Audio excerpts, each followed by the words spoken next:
דודי, הליקת קלה, בני שבת מקבלה, בני שבת מקבלה. Olá, o Shabat aparece, vamos recebê-lo. Shalom, seja bem-vindo à casa dos Bnei Anusim. Vamos aos principais destaques da Parashá dessa semana. A porção de Yitro inicia-se com o sogro de Moshe, Yitro, chegando ao acampamento do povo no deserto, aonde é saudado calorosamente por grande quantidade de pessoas. Yitro decidiu juntar-se a eles quando viu falar de todas as maravilhas e milagres que Deus realizará para o povo judeu durante o êxodo do Egito. Quando vê que Moshe está agindo como o único juiz do povo desde o amanhecer até a noite, Yitro declara que esse sistema jamais funcionará. Sugere, portanto, que juízes subordinados sejam designados para julgar os casos menos importantes. Moshe concorda com esse plano. O povo judeu chega ao Monte Sinai e prepara-se para receber a Torá. Moshe escala a montanha e Deus lhes diz para transmitir ao povo que serão para ele como um tesouro entre as nações. Após 3 dias de preparação, finalmente chega o momento da revelação e, em meio a trovões, raios e som do shofar, Deus desce sobre a montanha e proclama os 10 mandamentos. Moshe então sobe a montanha para receber o restante da Torá de Deus, tanto a parte escrita como a oral. A porção é concluída com várias mitzvot referentes à construção do altar no templo, né? E, bom, nós, como sempre comentamos, né, a Parashá de Yitro é uma Parashá bem interessante do começo até o final, por muitas razões, né? Principalmente, obviamente, né, o recebimento dos 10 mandamentos, né? Mas uma coisa que sempre chama a atenção a pessoa que estuda e sempre está lendo a Torá é por que a entrega dos 10 mandamentos, a Sereia de Brot, é entregada na Parashá que leva o nome de uma pessoa que veio de uma crença politeísta, né? Ou seja, uma pessoa que em algum momento da sua vida ela foi um goi, né? Então, por quê? Qual é o mérito de Yitro para ele receber essa bênção de que no seu nome, na Parashá que leva seu nome, seja lembrado o recebimento dos 10 mandamentos, né? E muitas respostas são dadas, né?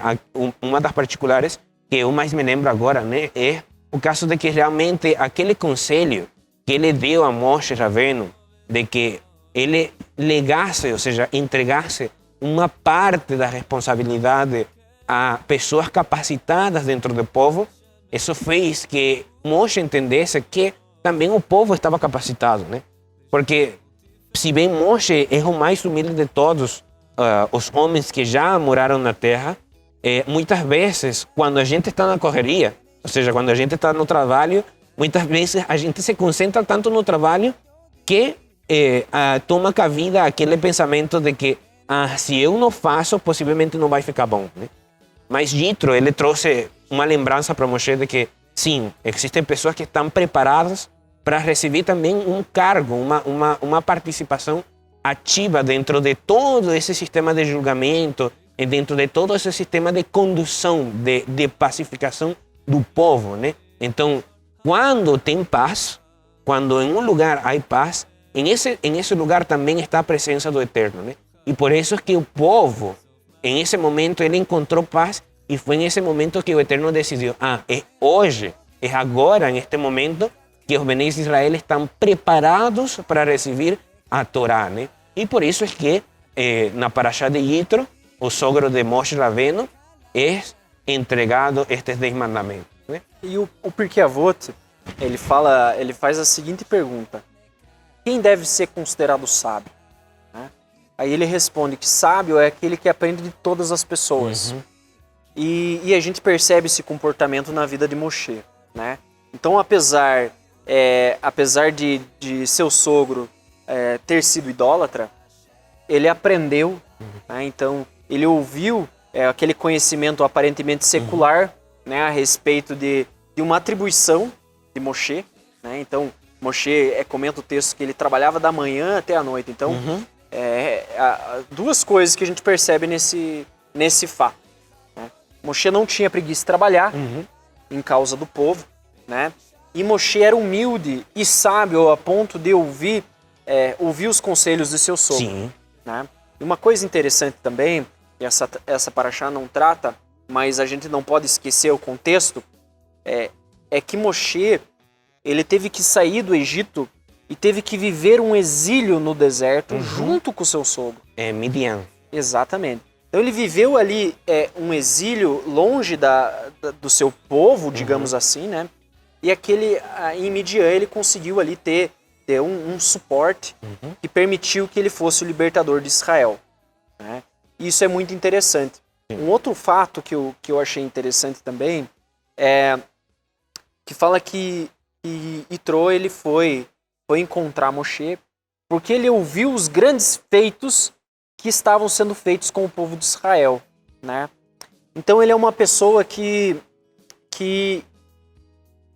podemos, né, dizer que existem muitas pessoas que elas começam a frequentar uma comunidade, começam a participar da sinagoga, não é no momento da dificuldade, né? No momento da libertação. Na escravidão, na parte forte, quando tem que trabalhar, quando tem que formar. Exatamente. Tem pessoas que ela vai esperar acontecer, ela vai esperar se revelar, para depois sim ela começar a tomar partido, né? E a gente percebe que não é porque essa pessoa demorou que ela não vai ter importância, né? Fica muito evidente nessa paraxá, que inclusive leva o nome desse personagem, né?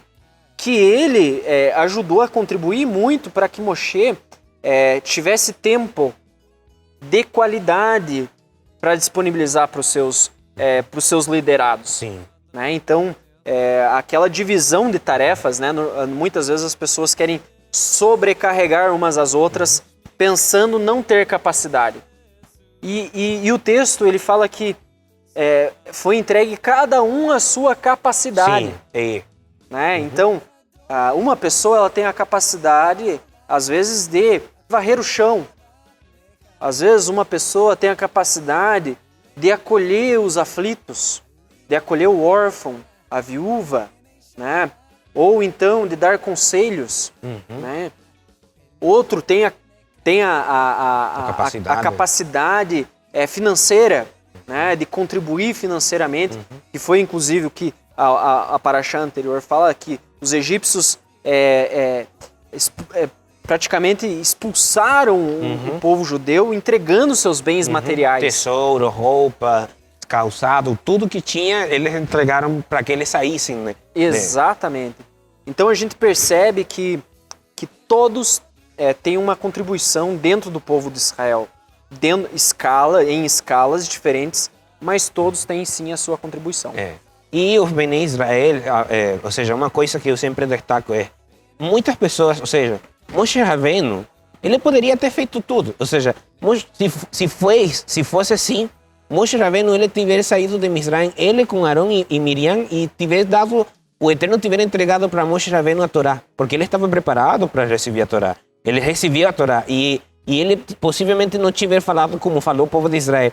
Fala tu com Deus para nós não morrermos, não? Porque ele estava capacitado para receber toda essa revelação grandiosa de Deus, né? Mas Deus também se preocupa pela comunidade, ou seja, pelas pessoas que estão atrás, pelas pessoas que precisam de ajuda, pelas pessoas que precisam de alguém para se apoiar, né? Então todos têm uma particularidade, todos têm o Hassan, ele tem uma importância dentro da reza, o rabino, ele tem uma importância dentro da comunidade, aquele que guarda, ou seja, o carniceiro, o shohet, tem uma importância para a comunidade. O cabeleireiro, aquele que corta o cabelo, o cabeleireiro, ele tem uma importância para a comunidade. Todas essas pessoas têm uma importância para a comunidade porque são eles que permitem que a comunidade se mantenha viva. Eu sozinho, eu não posso manter uma comunidade. Ou seja, a minha individualidade não tem a capacidade de um minyan. Eu posso ter conhecimento, eu posso ter capacidade, eu posso ter a força, eu posso ter até o dinheiro para ou seja, para completar um minyan. Mas se eu estiver sozinho na sinagoga, eu não vou conseguir tirar o rolo da Torá da arca, porque precisa de que 10 homens se juntem. para cumprir com esse mandamento, né? E essa preocupação do eterno, né? Tanto assim que nós, na paraxá que vem, na paraxá de Mishpatim, vamos a estudar os mandamentos que são do homem para o homem, a relação entre eles. Eu respeito ao meu vizinho, eu respeito ao meu amigo, respeito àquele que está em autoridade, respeito àquele que está embaixo da minha autoridade, né? Então, esse é o desejo do Eterno, de que o povo se acople e sepa andar juntos para chegar no objetivo e sermos merecedores de recebermos a Torá. Uma coisa interessante também a respeito de Moshe Rabbeinu, você falava na introdução que ele trabalhava, começava bem no começo do dia e terminava bem no finalzinho da noite, né? E uma coisa que ele fazia era que ele tinha que escutar as pessoas. Quão difícil é escutar pessoas, sobretudo quando as pessoas estão brigando. É muito incômodo escutar a briga dos demais.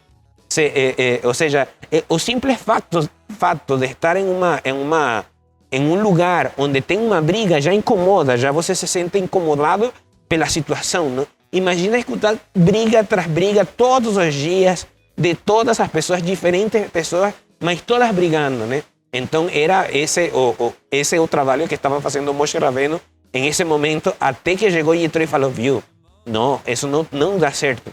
Uma só pessoa não pode carregar com todos os problemas do povo, né? Você não se pode tornar um mártir do povo. Você é o líder do povo, não um mártir. Ou seja, você não tem como carregar com todos esses problemas, não? Você tem que ter pessoas que também estejam capacitadas para trazer paz. Porque depois de Moshe vamos a ter Yehoshua ben Nun, que era o seu aluno, não? Mas depois vamos a ter os juízes que são representação destes homens que foram nomeados aqui, juízes de 10, juízes de 100, juízes de 500.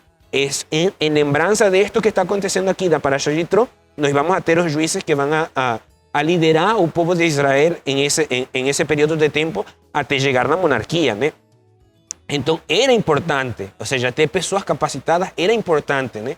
Mas mais importante era também que o povo entendesse que ele tinha capacidade de levantar esses homens. Ou seja, dentro do povo tinha pessoas que eram capacitadas para isso e o povo dava oportunidade para eles, né?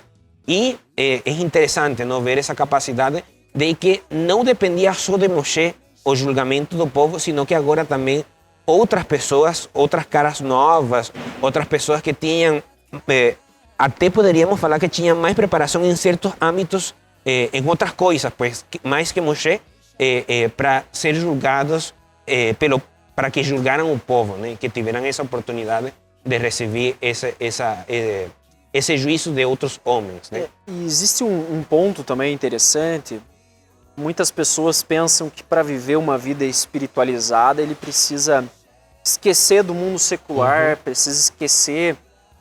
se separar, se isolar. Exatamente, se isolar, que não existe como você conciliar o mundo espiritual com o mundo físico, né? E aqui a gente percebe, a Torá, ela revela que isso é uma balela, né? Porque hoje a gente percebe que, por mais que alguém do mundo secular, ele veio e trouxe para Moshe, que estava extremamente conectado com o divino, né? Resplandia a face de Moshe, né? Então se formos falar em aptidão espiritual, não houve um profeta como Moshe, né? O texto da Torá relata isso. Então, e aí você pergunta, tá, mas por que Moshe não abraçou tudo? Por que ele não fez tudo? Né? Porque ele não tinha fazia capacidade. porque ele não estava mais preparado que Arão para receber o cargo de Cohen Gadol, ou ele não estava mais preparado que qualquer outra pessoa para representar o rei de Israel. Mas não, precisava de que as demais pessoas também ocuparam esses cargos para legar essa capacidade. Ou seja, não é eu sozinho, sino porque as misbot, um dos significados da palavra misbot é conexão. E mientras mais pessoas se conectem, mais forte é essa capacidade de nós ascendermos. Ou seja, essa caminhada que nós temos que fazer, o que faziam os Bnei Israel para subir para Jerusalém, esse se chamava de ascensão, né? Então, essa ascensão era maior quando mais famílias se uniam, quando mais famílias se juntavam. Então, mientras mais pessoas estão capacitadas para fazer mais trabalhos, é mais fácil levar a um povo capacitado ao sucesso que a um povo que não está capacitado, que depende de uma pessoa ou de um grupo de pessoas específicos, não? Então, por isso era importante que existisse Arão, por isso era importante que existisse Yehoshua, por isso era importante que existisse Pinhas, que apareceu em um momento clave, um momento que precisava de alguém que fosse diferente, que não fosse Arão, que não fosse Moshe, que não fosse Miriam. Tinha que levantar-se alguém que ninguém sabia o nome de Pinhas em esse momento, tinha que levantar, ele tinha que se levantar para trazer a salvação para o povo dos Bene Israel. Um comentário que, quando nós vamos analisar assim, a Torá, né? A Torá ela contém todas as informações, é o manual da vida, né? A Torá. E é um conceito muito interessante sobre hierarquia, né? Ele já foi instituído já há milênios atrás, né? E nós fomos começar a utilizar no mundo moderno, nós fomos começar a utilizar esse conceito muito recentemente, né? Ali a partir da época da Revolução Industrial, que foi se colocado hierarquia, uma organização hierarquizada entre cargos, divisões de cargos, né? Outra coisa também, para entendermos, né, que a Torá deixa essa lição de que existem casos aonde eu devo ir na alta direção para resolver. Mas existem casos que eu posso conversar com o meu amigo, né? Às vezes cabe um pouco de maturidade nossa, né? Entender que nem sempre o teu caso precisa ser resolvido na mais alta escala, né? Às vezes Tribunal Supremo. No Tribunal Supremo. Às vezes é o simples, é quem está do teu lado que pode resolver. Às vezes é teu sogro, às vezes é teu irmão, né? Então, às vezes é alguém que nem você conhece. Às vezes a resposta vem de alguém que pode ser um rachá, como é o caso. Ou seja, Yitro relativamente não era um rachá, né? Mas por muitas pessoas poderia ser considerado como um rachá. Mas a resposta dos seus viram através dessa pessoa que não era a que a gente poderia falar que era mais qualificada para trazer isso, né? Exatamente, ele deveria falar assim, mas quem é você? Você falou com Deus, né? Então a gente percebe também a humildade de quem está na liderança, né? Deus, ele observa isso. Você tem que, nós necessitamos exercitar isso no nosso coração, de entender que não é porque nós temos um alto cargo, porque nós temos muitos recursos financeiros ou a falta deles, né? Que nós vamos ser menores ou maiores. Ou porque temos mais reconhecimento, porque somos mais populares. Não, nada disso no final vai ter valor se nós não conseguimos trazer essa geulá, esse retorno das pessoas, né? E eu gostaria de trazer, para irmos finalizando esta introdução, uma coisa importante. A Parashá de Yitro, ela está ligada diretamente com os Bnei Anusim. Por quê? No mundo atual e no judaísmo atual, nós não somos reconhecidos, né? Mas que melhor juiz, que agora estamos falando dos juízes, que melhor juiz que Moshe para nos receber e para nos permitir abraçar a Torá, né? Então, Moshe Rabbeinu foi a demonstração disso. Moshe Rabbeinu recebeu a seu sogro Yitro, que era sacerdote de Midian. Quando falam sacerdote de Midian, não era que ele oferecia sacrifícios a Deus, a nosso Deus, a este Deus que ensinava, é único. né? Sim. Ele fazia sacrifícios, muitos falam que eram sacrifícios a outras deidades, né? Você pode interpretar como você quiser, né? Mas o importante foi que ele não se negou. Ou seja, Moshe Rabbeinu e as pessoas que o receberam, porque você falou no começo, na introdução, de que foram muitas pessoas que foram receber a este homem, né? Um homem que não praticava o judaísmo, mas quando ele conheceu os milagres, o importante, ou seja, a importante da palavra de reconhecer é que ele entrou em conta, viu? Eu tenho esperado tanto na minha vida alguém algo que me faça entender que realmente Deus, o Deus de Israel é o Deus verdadeiro, né? E ele entendeu, e nesse momento ele tomou a decisão, né? Mas o importante foi que ele tomou a decisão, né? E agora ele se aproxima do Tribunal Supremo, que era Moshe Rabbeinu nesse momento, e esse Tribunal Supremo o recebe e permite que através da sua aquela declaração que ele fez, agora entendo que este Deus, o Deus único, é realmente o Deus verdadeiro. O Deus de Israel é o Deus verdadeiro. E dali nós temos a primeira conversão, o primeiro ger, aquele primeiro converso da Torá, E é esse mesmo exemplo ao qual nós nos colocamos também com a oportunidade de entrarmos ao serviço da Torá. Porque se você vai em um tribunal atual, um tribunal estabelecido do judaísmo ortodoxo, muitas vezes eles te vão falar que não vai ter oportunidade de cumprir os mandamentos. Tem movimentos como o movimento Bnei Noach, que eles só deixam que você cumpra com o Shabbat até certo ponto e você tem que quebrar o Shabbat, você tem que cometer uma melahá para que você não consiga cumprir o Shabbat perfeitamente, né? Mas Moshe Rabbeinu hoje, que você que está do outro lado da tela, ele está falando, não, eu recebo você completamente e você tem a oportunidade de receber a Torá, os 10 mandamentos, estes 10 pronunciamentos, junto com o povo de Israel e ter a oportunidade de cumpri-los juntamente com o povo e ter essa capacidade de cumprir com todos os mandamentos, de formar parte dos Bnei Israel, ainda que tenhamos origens diferentes, né? Aunque a nossa origem, a origem dos Bnei Anusim, vem também do judaísmo, mas se perdeu com o tempo essa linhagem perfeita, ou essa ligação direta, melhor dito, uma ligação direta, mas a ligação está. É questão de que nós consigamos fazer a reconexão, ou seja, consigamos, como estava falando, a misbah, quando nós falamos de misbah, é conexão, e a teshuvah é isso, a reconexão. Então, nosso caminho, a nossa caminhada da saída de Mizraim até o cruzar do Yam Suf, agora o recebimento da Torá, tem sido todo esse tempo que você tem esperado para que realmente possamos ser aceitos, né? Mas agora, quem nos está aceitando? Um tribunal judaico ou o maior de todos os profetas? Qual é a aceitação que você está esperando? A do Eterno ou a dos homens? Não? Essa é a minha mensagem para vocês que nos acompanham hoje. E um último comentário aqui a respeito da Parashá, que a Torá é o código da vida, né? E ela se revela cada vez mais da maneira que Deus entregou os mandamentos. Eu acho muito interessante. Porque Deus entregou pelas formas de aprendizado do homem, né? Que é pela escrita. Então tem pessoas que aprendem pela escrita. Tem pessoas que aprendem vendo.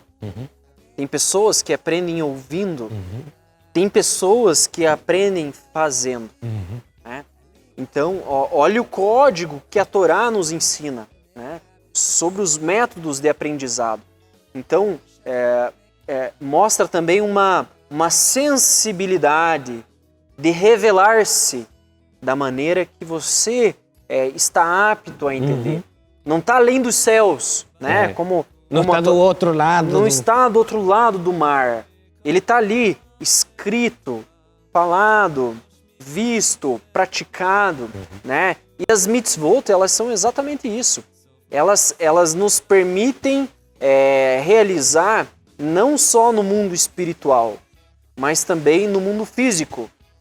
A nossa Neshama, ela veio para elevar a carne, para elevar o mundo físico. Né? Então, essa Parashá ela é realmente muito reveladora, né? A revelação dos 10 mandamentos, os 10 pronunciamentos, né? Eu acho que seria uma melhor tradução, seria os 10 pronunciamentos, porque os mandamentos não são só 10. Sim. Né?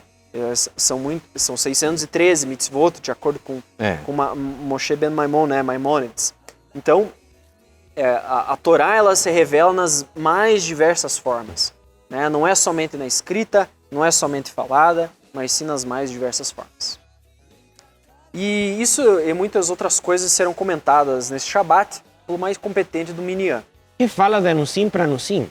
Compartilhe este vídeo com seus amigos no Facebook, inscreva-se no nosso canal, ative as notificações e seja um mantenedor da Casa dos Bnei Anusim.